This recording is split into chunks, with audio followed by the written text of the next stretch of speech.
There was a wall of silence for a long, long time. I used to ask Mum quite often, have you heard anything, Mum? Has anybody spoken to you? And the answer was always the same. And then I just stopped asking Mum because I knew in my heart that for some reason, I don't know what that reason is, there was never going to be any proper information or any investigation. Unsolved, unresolved, terrible crimes from the Troubles in Northern Ireland. But these are no ordinary killings. This is the story of why the state is accused, standing in the way of truth and justice. It's a story of how the state helped and protected killers of innocent people.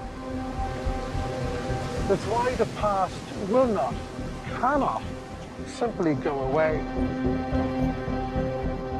Once a suspicion, now a fact. There were murderers on the government's payroll. There was impunity, really, for these people to go on committing their crimes. Many of them were killers, and some of them were serial killers.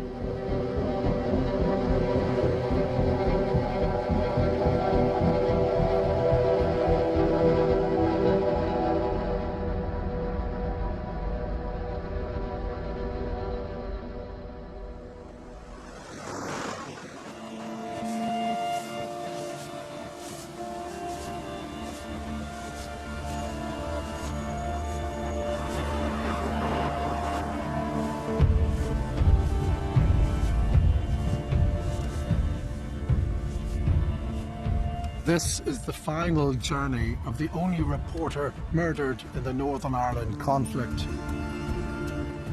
He was gunned down in the street after exposing the Protestant paramilitaries who ran his hometown. Martin O'Hagan had been writing about loyalist killers, loyalist drug dealers for years, even though he knew that some of them lived within a mile or so of his own home. When he was murdered, the newspaper headline read, "Fearless."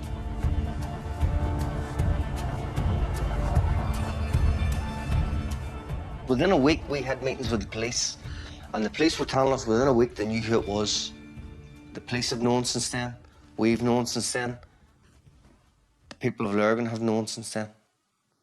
Everybody knows. And when you rule everything else out, you come to one conclusion, that these people are being protected.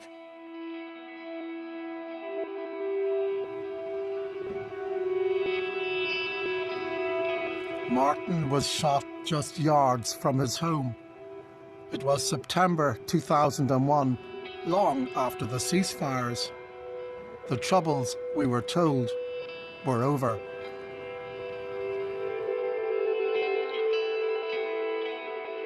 You used to babysit for him. Used to babysit for him, yeah. Did he pay you well? No, he never paid me. He always promised me, but he never paid me. Harry Martin, he never had money. And if he did have money, he'd have shared it with you.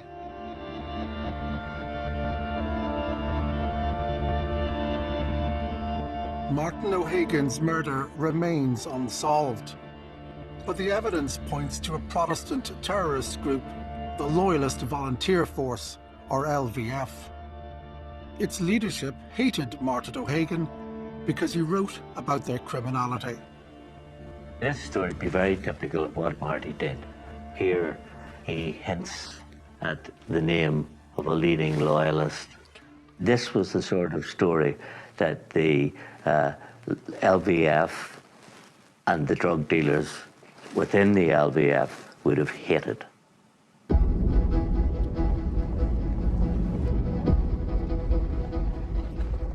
Jim Campbell had been his boss at the newspaper where they worked. He's convinced Martin had got too close to a dirty secret, how the police were working hand in glove with LVF paramilitaries. I've always believed that the LVF was a wholly owned subsidiary of the RUC Special Branch.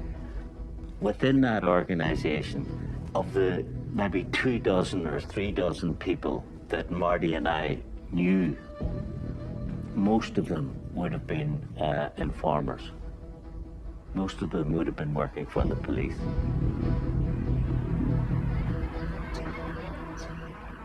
I entirely refute that suggestion. It was a terrorist organisation that I and many of my colleagues relentlessly pursued and locked many of them up. I also accept, however, that people may have a view, they may have allegations, there may even be substance to some of those allegations around particular relationships and particular individuals and incidents. If that's the case, take it to the police ombudsman and I'd welcome an investigation, because there will be no hiding place in my organisation for people who have been involved in criminality. The O'Hagans took their case to the police ombudsman 9 years ago. They believe informants murdered Martin and were then protected. You're saying that the police are protecting informants? Yes, definitely, there's no doubt.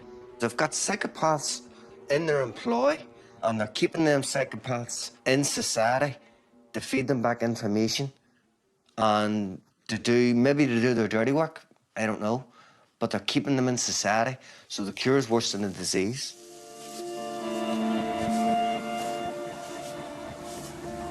The Ombudsman's investigation was delayed because the police wouldn't release crucial intelligence files.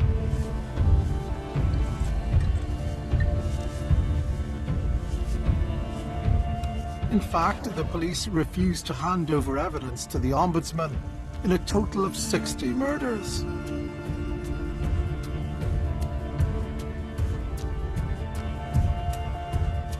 All the killings have one thing in common. The state has been accused of involvement.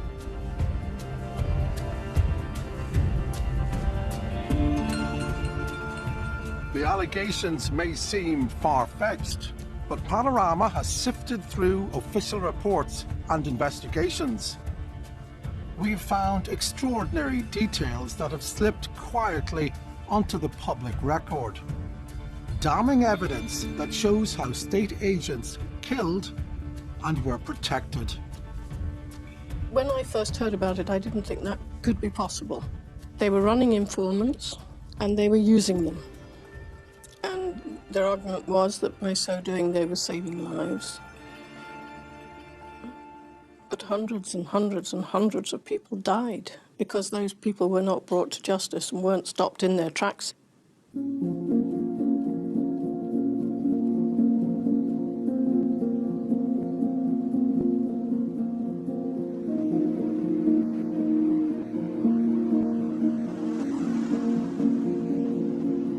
Bestbrook, South Armagh, built by Quakers as a model village more than 150 years ago. It was a place apart. Bestbrook was like a wee cocoon. It was shut off from the horrors that was happening in Crossmaglen and Belfast and other parts of Northern Ireland.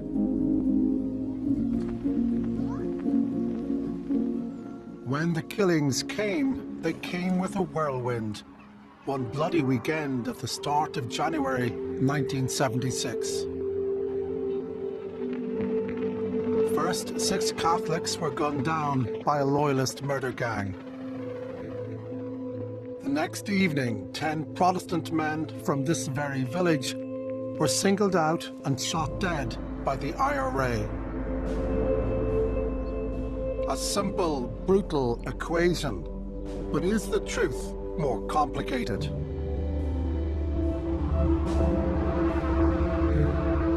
The men were stopped at King's Mills while travelling home from work. They came up to this series of bends. The road was climbing ahead of them. And as they just got up here to the brow of the hill, they were waved down by what they took to be an army patrol. Just here.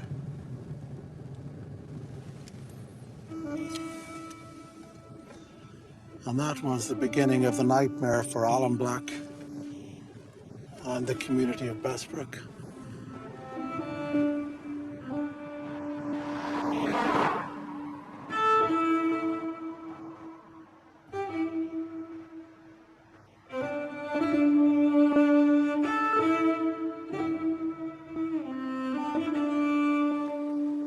He told us all to put our hands up on top of the minibus. And the next thing he said, right. The noise of the gunfire, I'll never ever forget it. The noise was deafening. And what they'd done, they'd shot us all at waist high to stop anyone running properly. And it went on for, I don't know how long.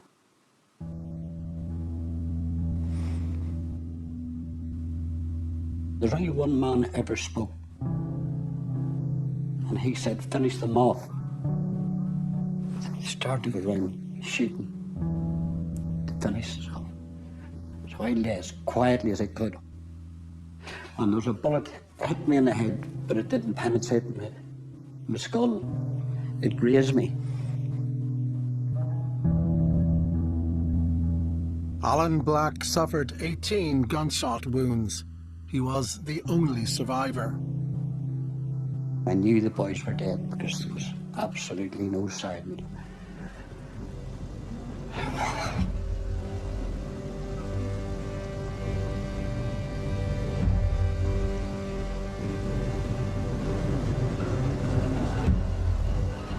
No one has been convicted of the murders. Relatives feel the case has never been properly investigated. There was a wall of silence for a long, long time. I used to sort of ask Mum quite often, have you heard anything, Mum? Has anybody came and spoken to you? And the answer was always the same. And then I just stopped asking Mum because I knew in my heart that for some reason, and I don't know what that reason is as yet, but there was never going to be any proper information or any investigation.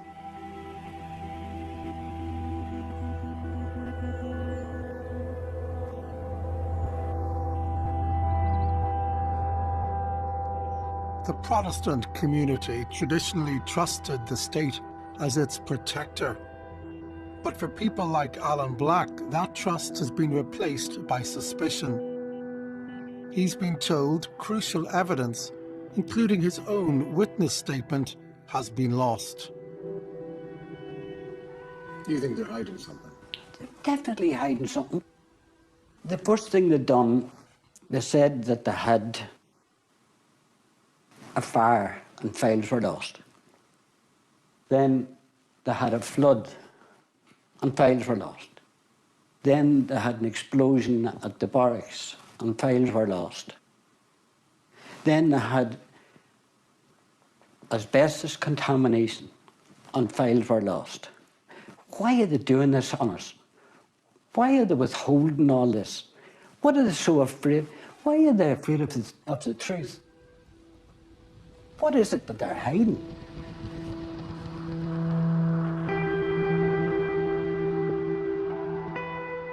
Panorama knows the identities of some of those believed to have been involved in the murders. And it is clear that within weeks of the attack, police knew their names too. Do you know who was responsible? Yeah. Yes. You know their names? Yes, so do the police.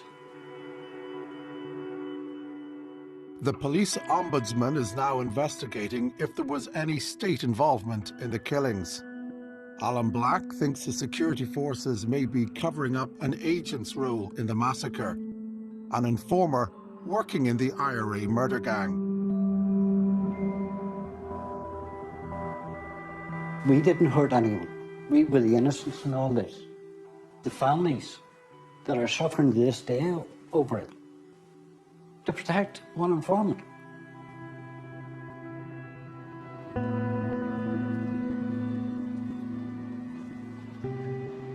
The question is, just how far was the state prepared to go in its war on the IRA?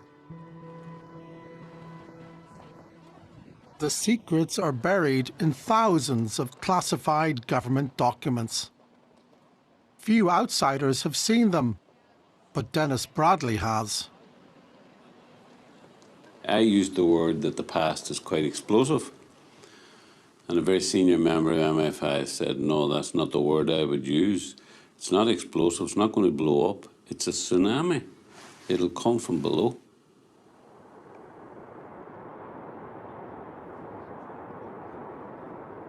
The state's most closely guarded secret was its agents and informants. Special Branch, the Army, and MI5 recruited them to save lives. But some of them were already killers. It came with the territory. The bottom line is these organizations existed to, at the end of the day, kill people. And yes, we recruited people with, as it were, blood on their hands. That's what we were engaged in, and that's what we were employed to do, to get information. And the best information comes from within the organization themselves. And that's the reality of the life in which we lived.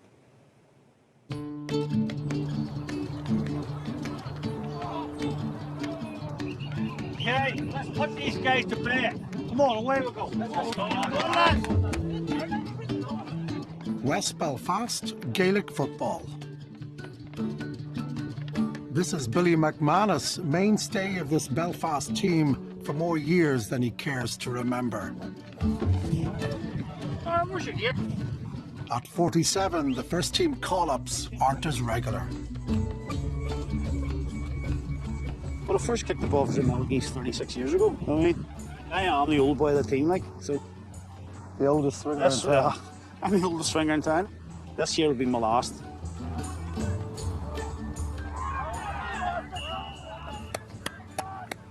Well done, lads!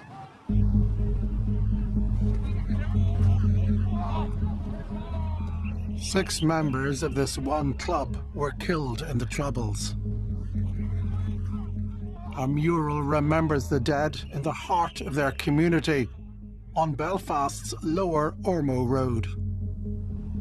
We got together and we decided to put a mural on the wall.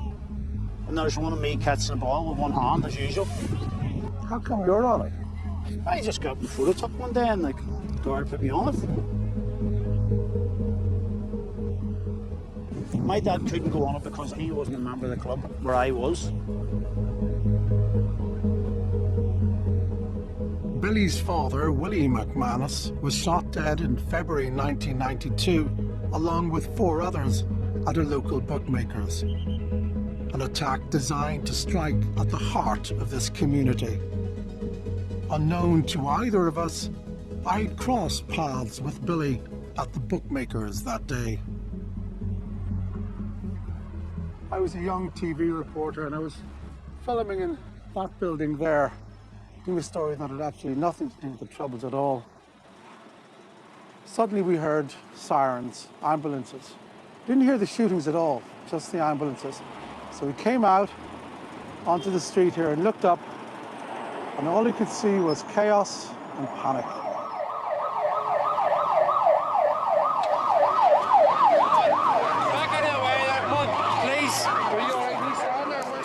All the dead were Catholic.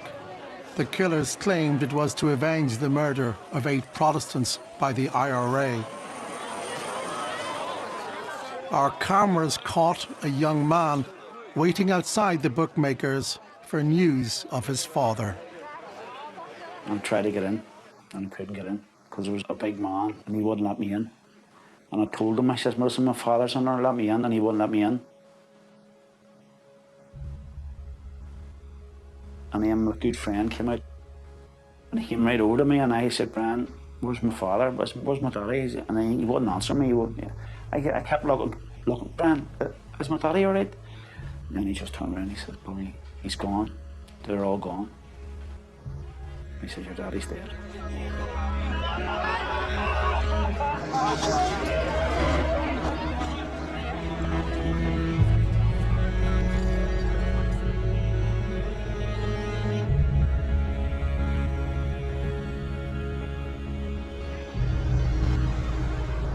5 dead, Billy knew them all.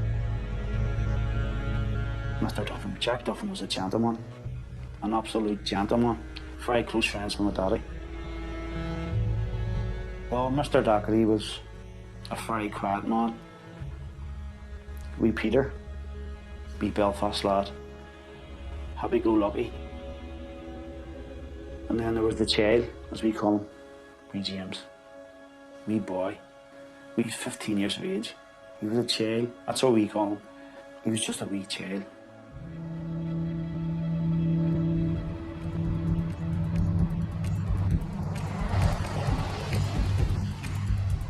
No one has ever been convicted of the murders. The families believe the killers were informants who have been protected. This is why. One of the murder weapons had been given to the terrorists by a soldier at an army barracks. An informant later handed the gun to the police. The police then returned the gun to their agent inside the terror group. They claimed it had been deactivated. But this very gun was then used to kill a man in a Belfast pub, before it was used to kill again in the Ormo bookmakers. And that's not all. Suspects passed through police checkpoints not once, but twice that night. Evidence began to disappear. Police claimed the second murder weapon, an assault rifle, had been disposed of, along with key interview statements. All this is now being investigated by the police ombudsman.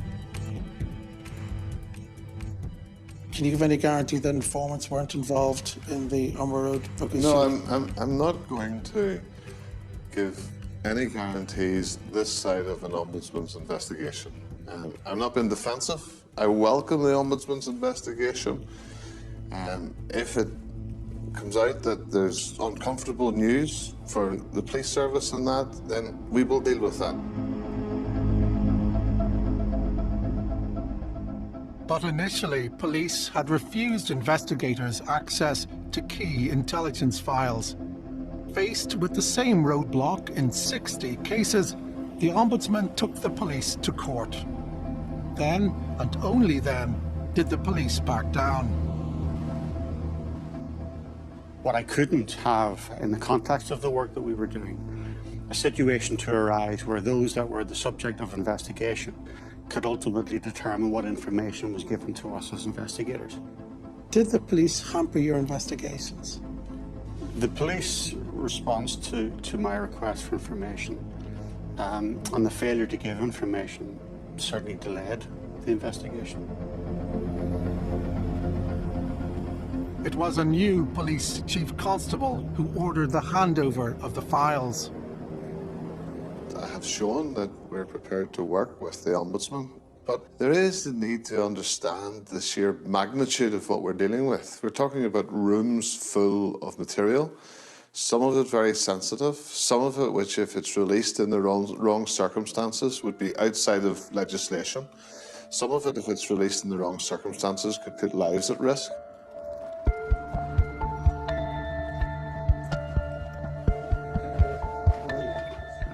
The Ombudsman's investigation has already been going for 8 years. There was a Browning handgun, which was used in the murders. But it is only now starting to make progress. How are you? How did it go? Can you tell us what you learned today? Well, we can't say too much because it's an ongoing investigation, but the family got good news and it's going in the right direction, and these investigators seem like they're determined to find out what was behind it and who was behind it. That's the guarantees that they've come and give us. We discovered later why the families were so pleased. The assault rifle used at the shooting, the one supposedly disposed of by police, has been found. And the investigation has now expanded. Panorama can reveal that the police ombudsman has now linked 9 other murders to the bookmakers' shootings. Collusion is alleged in all these cases.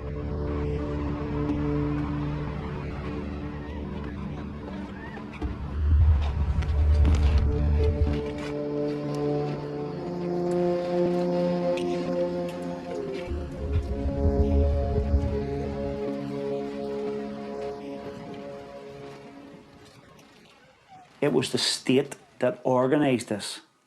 They knew that this was going to happen. They knew that them guns were being given out to murder people, and they let it happen. This was a state murder organised by people who were supposed to protect you and solve murders, not commit them.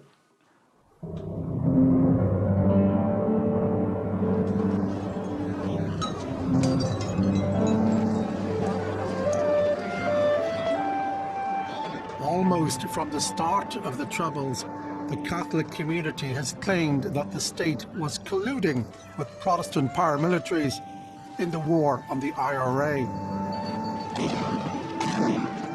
Such claims had been dismissed as the state presented itself as an honest broker between two warring factions. But we now know that wasn't always true. Hi, can I just ask you a couple of questions? This is solicitor Pat Finucane.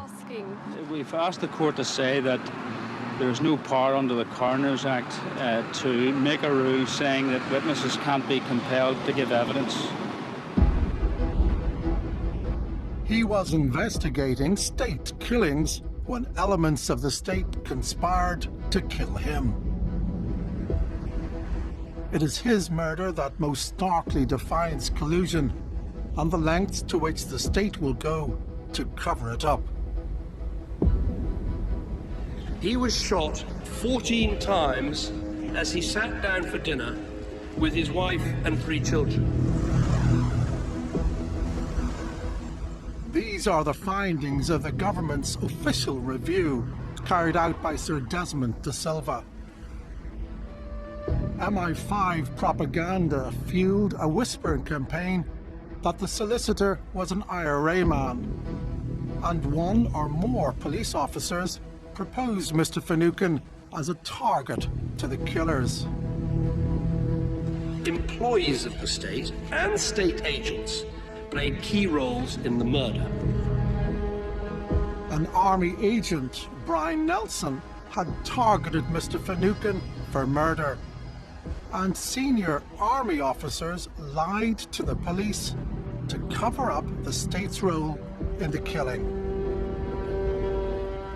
Most important is Sir Desmond says he is, and I quote, left in significant doubt as to whether Patrick Finucane would have been murdered had it not been for the different strands of involvement by elements of the state. Long suspected, now established. The state's role in political assassination.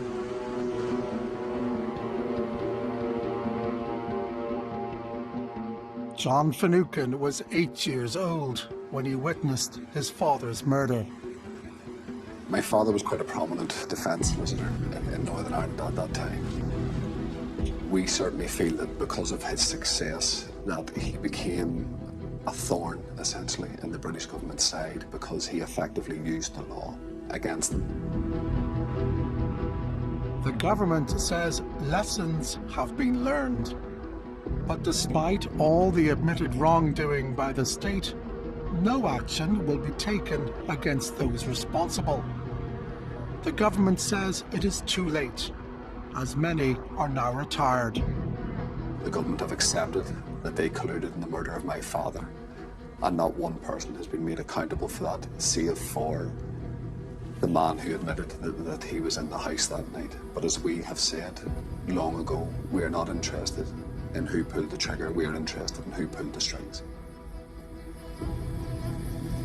The family insist that only an independent public inquiry will expose the full truth of collusion.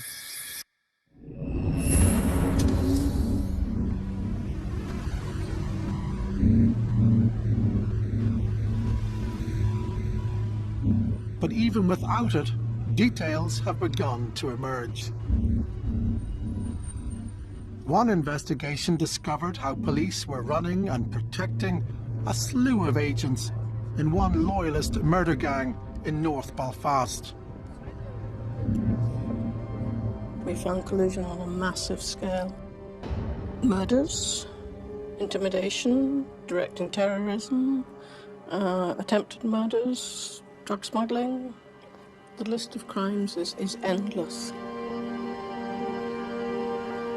These were crimes effectively supported by the state. The security forces were allowing terrorists to get away with murder. I think it was a pattern of activity. I think it was systemic, that you handled informants, you let them commit crime. The normal rules for dealing with informants, the authorities had decided they did not apply to the terrorist situation.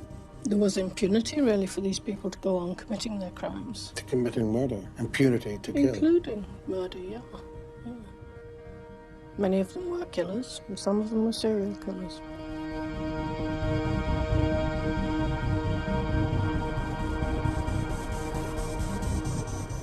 Were informants protected? Were informants who were involved in serious crime, in murder, were they effectively protected? No, well, to my personal, I can only answer to my own stewardship and thing. I do not know of any informant that was protected in relation to murder. But we both know of cases where people got involved in multiple murders. People were involved in one murder, then another murder, then another murder, and all the while they're being paid by the state. Those cases need to be, as it were, in detail examined and taken before the court.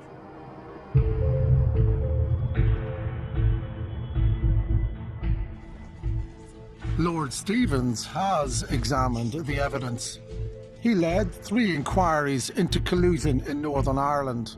His final reports remain secret, but he says informants were in fact creating mayhem. There was the RUC, MI5, the Army doing different things. And when you talk about intelligence, of the 210 people we arrested, only 3 weren't agents. It's a remarkable public statement from one of Britain's most experienced policemen.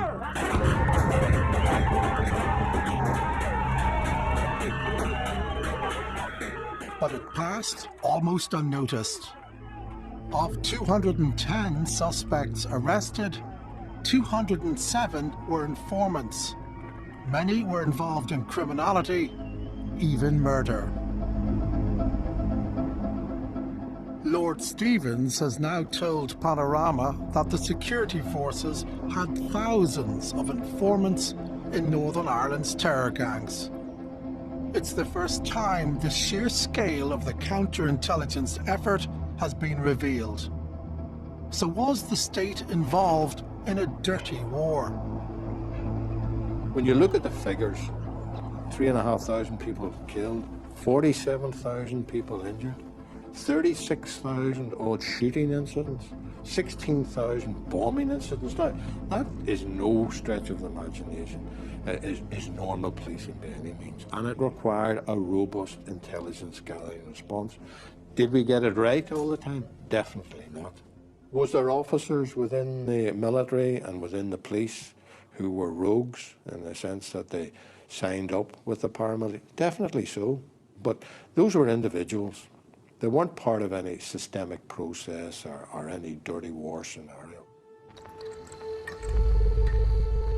The government agrees. It says that the vast majority of those who served in the security forces did so with distinction. Collusion should never happen, and the government has apologized where it did. But with each inquiry, the number of murders linked to agents of the state rises. We've looked through public documents that relate to just 2 of these informants. We found that between them, by piecing the bits of evidence together, they are linked to 29 different murders. They're state-sponsored serial killers. Mark Haddock, a paid police agent in a loyalist terror gang in North Belfast, 20 murders.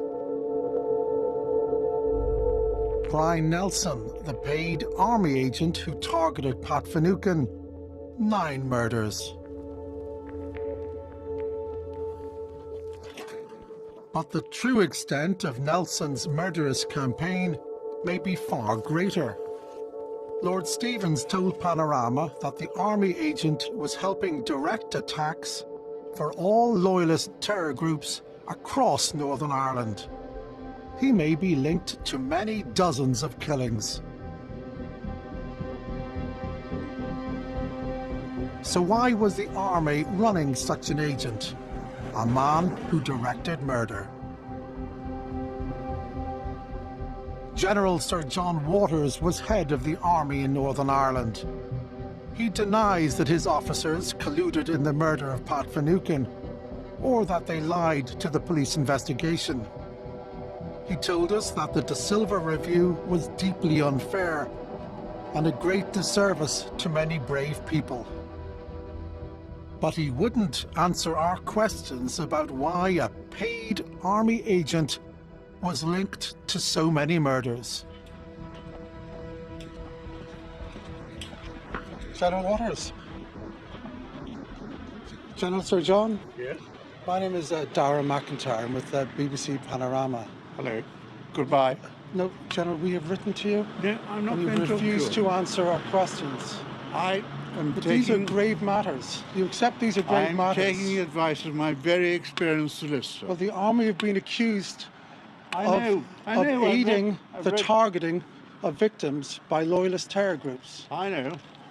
Do you accept any personal responsibility for the wrongdoing? No comment to make. This happened under your watch, General. Lots of things happened on my watch. Do you accept that there was any wrongdoing? General, do you accept there was any wrongdoing?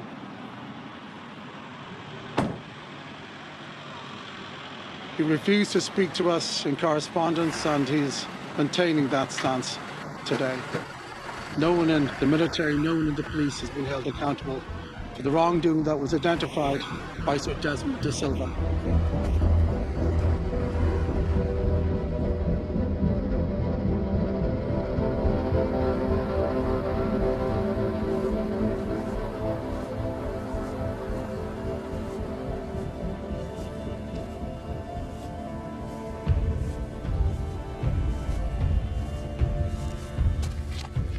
He had got married and settled down, went to university, got a job in Sunday World, done his best, worked hard. Three girls, and he would be a grandfather now. Sunday World journalist Martin O'Hagan was determined to expose paramilitaries on all sides.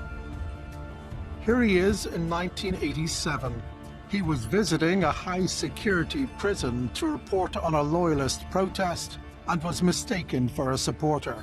In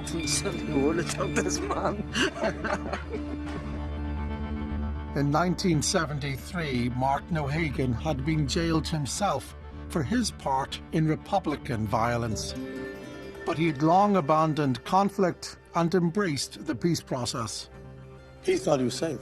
He thought the peace process was taking hold, and he loved it, and he wanted to be part of it, and he wanted to move things along.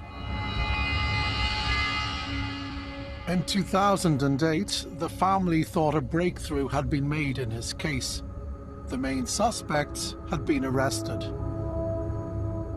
5 men were eventually charged in relation to the murder of Martin O'Hagan. All were linked to the Loyalist Volunteer Force. But the case fell apart, and Panorama can reveal why. Prosecutors were relying on the testimony of a so-called supergrass. But late into the case, Special Branch produced paperwork that undermined his credibility. It proved that the Supergrass was a sworn member of the LVF, but he hadn't admitted this to prosecutors. The case collapsed before reaching trial. Special Branch had known of this evidence for more than a decade, yet it was not provided even to the detectives investigating Martin's murder. For such crucial evidence to have been deliberately withheld speaks to the fact that either the Special Branch or the security services were deliberately attempting to sabotage this prosecution to protect their paid agents from prosecution, in effect guaranteeing them impunity for murder. Claiming it's deliberate, isn't that a big jump? There could be no other explanation as to why this evidence was not in the hands of the Public Prosecution Service. Panorama has discovered that the Special Branch officer involved is now being investigated on suspicion of perverting the course of justice. What do you think when you learn this information is not revealed to the police that are actually investigating your brother's murder? Shocked and sickened, and especially when we have supported the police, when we have worked with the police, put our faith in the police. Everything leads to one conclusion. That one conclusion is that a force within the police or exerting pressure on the police is colluding to protect these people. This is the funeral of the LVF founder, and the man playing the pipes is one of those suspected of the killing of Martin O'Hagan. He is Drew King. He strenuously denies involvement in both the LVF and the murder. But over months, I've spoken to well-placed sources in the world of loyalism, and they say that King was one of the killers. Mr. King, how are you? Darragh McIntyre from BBC Panorama. Mr. King, I'd like to talk to you about the murder of Martin O'Hagan. Mr. King, we've been told that you were involved in the murder of Martin O'Hagan. Is that true, Mr. King? Mr. King, are you being protected, Mr. King? Mr. King, would you mind telling me, do you know anything about the murder of Martin O'Hagan, Mr. King? Mr. King, are you being protected? Mr. King, can you tell me why Martin O'Hagan was killed? Mr. King, was Martin O'Hagan killed because he was writing about you and writing about the LVF? Mr. King. Mr. King doesn't want to speak to us.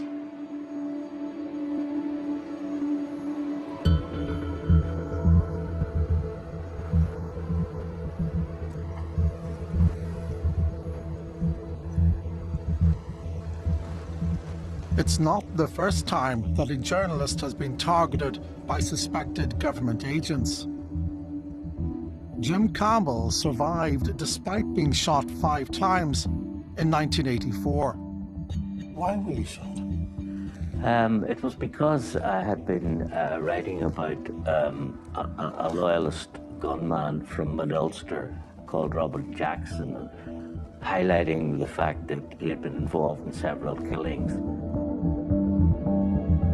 Robin Jackson was one of Northern Ireland's most notorious paramilitaries. The courts have established that soldiers and serving police officers were members of his squad of killers.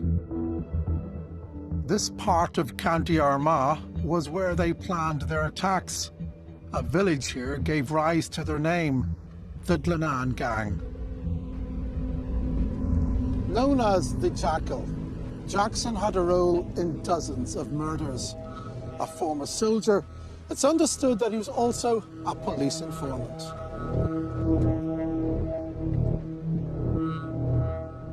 I have been told that he was protected by one of the most senior policemen in Northern Ireland. Jackson is dead, so too is the policeman who protected him. But the horrors linked to Jackson's Glenanne gang continue to stack up.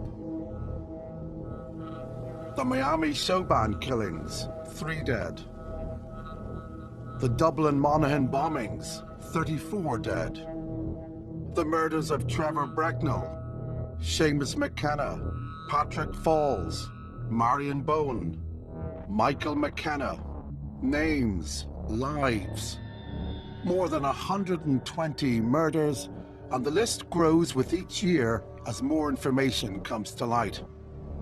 An official investigation has since concluded that the role of security force personnel in killings by the gang should have rung alarm bells all the way to the top of government.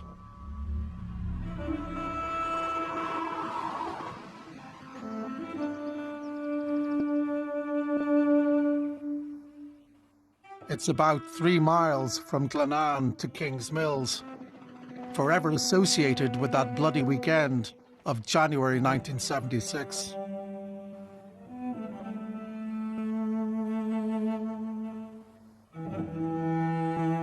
Remember, the bloodshed had started with the murder of 6 Catholics. We now know these killings were at the hands of the Jackal and his Glenanne gang.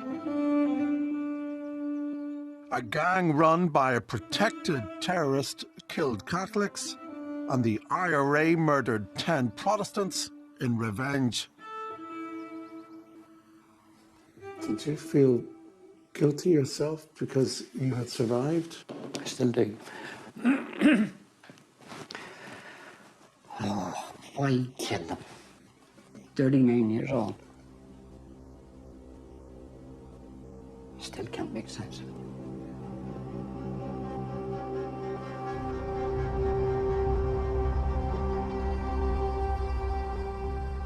Speaking for my brother, I mean, he was so tolerant, he was so compassionate to people, so honest. This is why we're here today, you know, because this is important to us, that, you know, those lives were taken so brutally and so violently. And here we are sitting 39 years later, and we are trying to find truth and justice.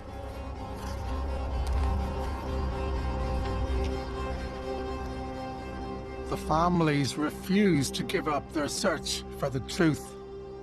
Almost 4 decades after the massacre, they've been granted a new inquest. It's given them access to thousands of documents, including Alan's original police statement. It turns out it wasn't lost after all.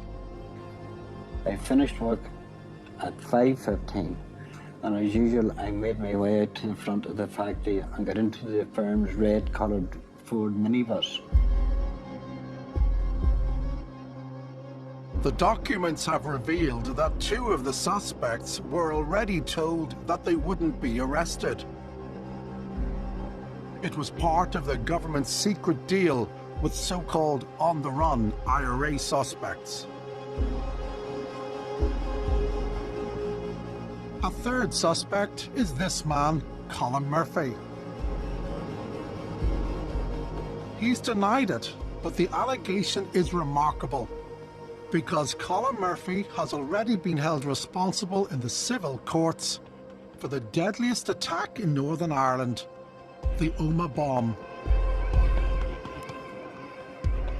2 of the most horrific events of the Troubles, and he is linked to both. I hate the term the Kingsmill dead. To me, they're still real people. They're not just names. They're not just names. They're real people.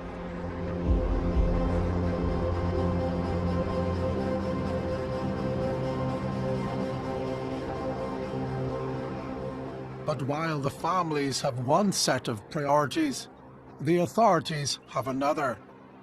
I have to prioritise dealing with the present over dealing with the past.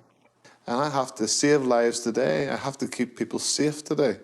And that has to take priority over dealing with some of these legacy issues. And I don't say that dismissively. I say with a heavy heart because these are difficult judgments to make and difficult decisions to make.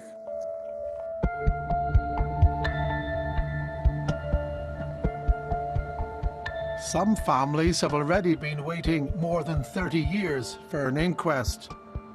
Now it's been announced that some cases may not be heard until 2040. Is the justice system here failing victims in historic and legacy cases? The justice system at the moment isn't capable of dealing with the system of the past. It's failing them then? If the system isn't funded and doesn't have the resources and doesn't have the right institutions to deal with the issues of the past, then certainly victims are being failed. The government has promised an extra £150 million to deal with historic issues. New proposals, including a special investigations team, have been agreed. But they may not be up and running for at least 2 years.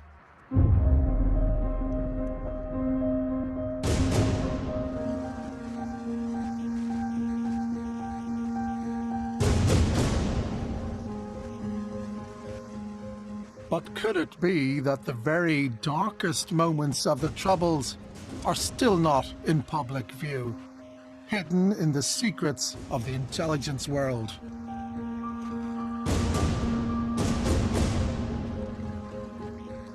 It was just meant to be.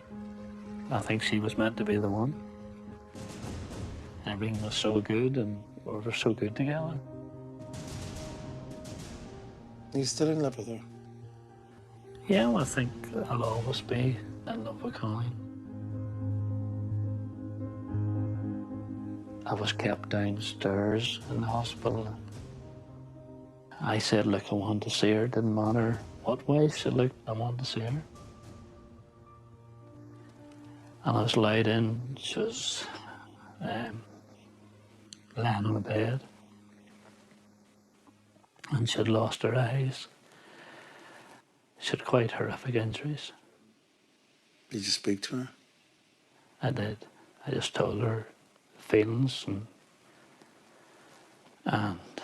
that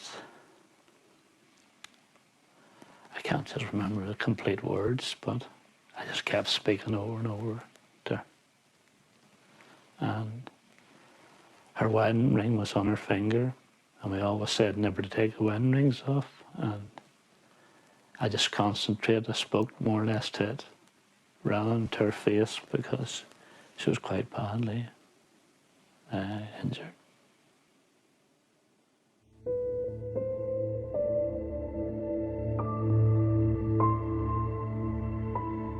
Colleen McMurray was killed in 1992 when an IRA rocket struck her patrol car in the border town of Newry.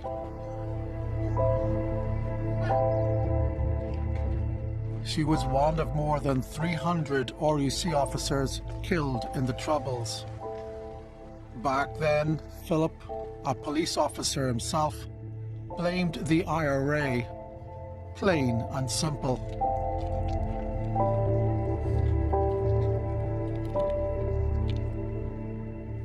Letters were sent from all quarters expressing condolences. It's a letter from a colonel in the Ministry of Defence.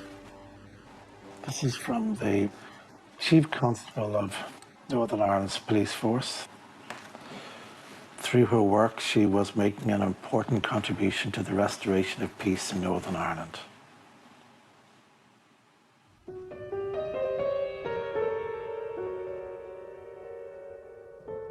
Sorrow, regret from the highest offices in the land, but no mention of the role played by the state that night, or the fact that it was a state agent inside the IRA who'd helped develop the very particular device used in the attack.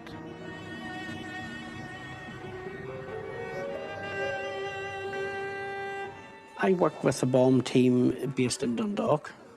They develop bombs, they develop new explosives, everything.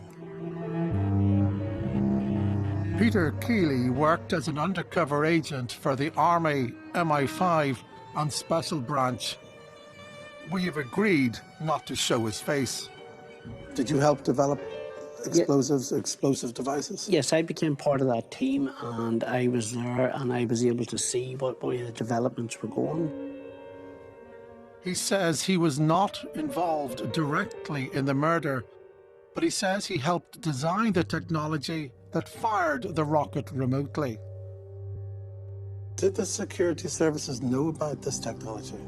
They did, yes. How did they know about it? Because I had told them. Peter Keeley says he told his handlers that the IRA was planning an attack using the simple but deadly new detonator. They knew the name of the person who had this device. This person was a very big key player. So I had told them about that, and that he had a car, it was ready to go. I did not know where it was going, but they knew he had it, he had control of it. We have verified that Keeley met with the security services in London 2 weeks before the killing. And we've spoken to police officers who say they received warning of an IRA attack in Newry that day. Philip McMurray believes somebody in the security services allowed the attack to go ahead. It's not an easy thing to think of with their background that both me and Colin had, but I think, in my opinion, something definitely wasn't right. To the point that you believe that somebody in the security services was prepared to sacrifice a police officer, prepared to sacrifice someone like Colin? In my opinion, yes. Yes.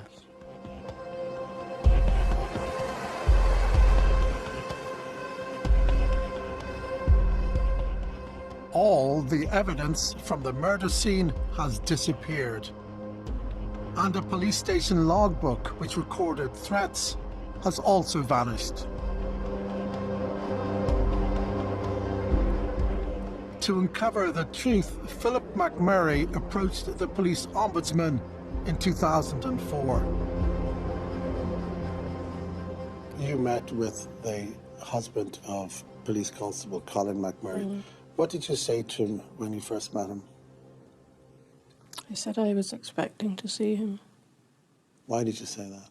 I was fairly sure there was an informant who'd been protected in the case, and it just seemed to me that sooner or later he would make his way to our door. And I believe that agent has been protected over a number of years. Not just, you know, in relation to that crime, but in relation to other crimes. Do you believe that the security services were prepared to sacrifice a police constable that night to protect an agent? No. I think that may have been a mistake. But the murder wasn't solved. And that's where I think the problem is. I think the problem is that they had an agent who was bringing in equipment which could be used to blow people up. And I believe that to be the case.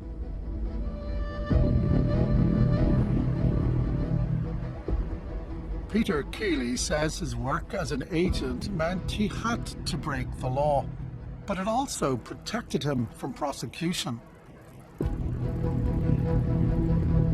You're a serious player in this world. Well, some people, it's up to them what way they view it. I mean, I got a brave few people caught and jailed. Save lives? Absolutely, yeah. Did you take life? It has been alleged. I can't answer that question because there's ongoing police investigations. There was no talk of investigations back then. How much impunity did you have? An easy way to describe it is I walked on water.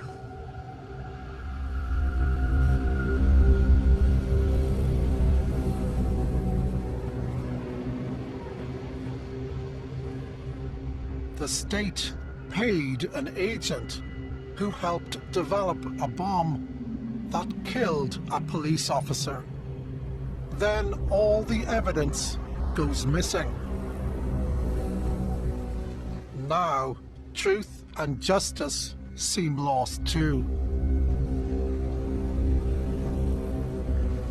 I think I'll always be fighting it. I'll always be looking for truth, because I'll be letting Colin down if I didn't. 11 years after he lodged his complaint with the Ombudsman, Philip McMurray is still waiting for a final report.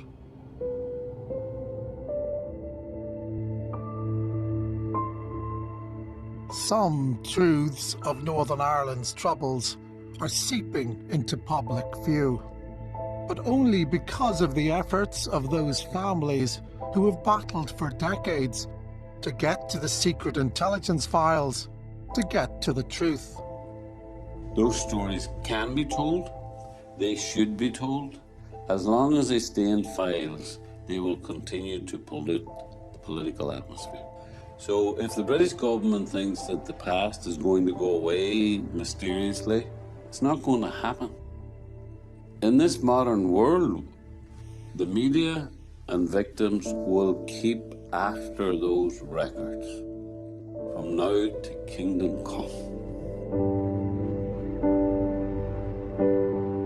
For the relatives of those killed in the Ormer Road bookmakers, there's also been another startling discovery. It's about the assault rifle that the police said had been disposed of. The families already knew it had been found. Now they've been told exactly where. It's almost beyond belief. That's the Imperial War Museum, and that's where the rifle used in the Ormer Road bookies shooting was found, on display. Evidence from an unsolved multiple murder that somehow ends up as a museum piece.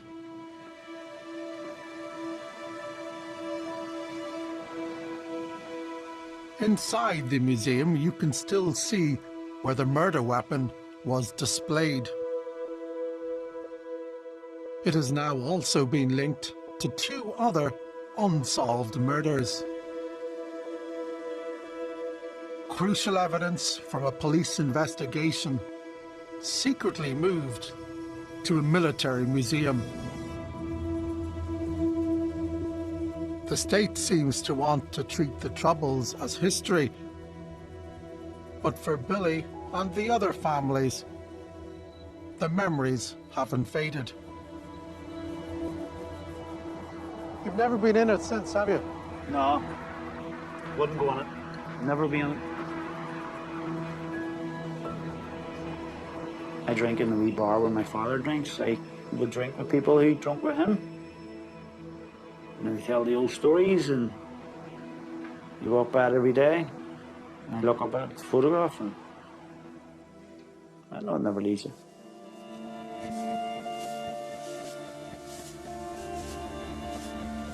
Investigations continue into the role of agents in dozens and dozens of killings.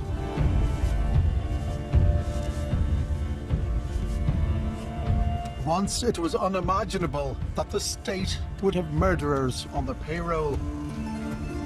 Not anymore.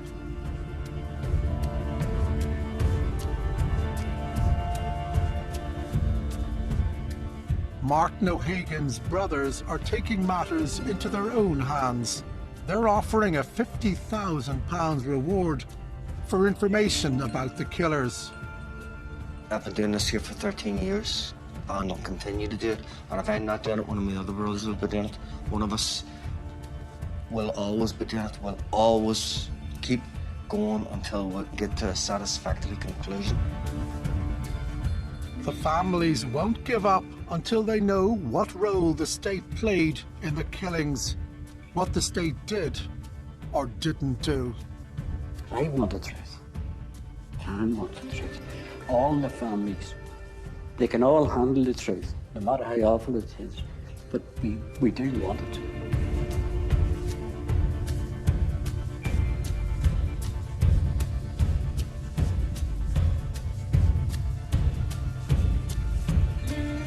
Question Time is on BBC One at 10:45 after the news, which is next.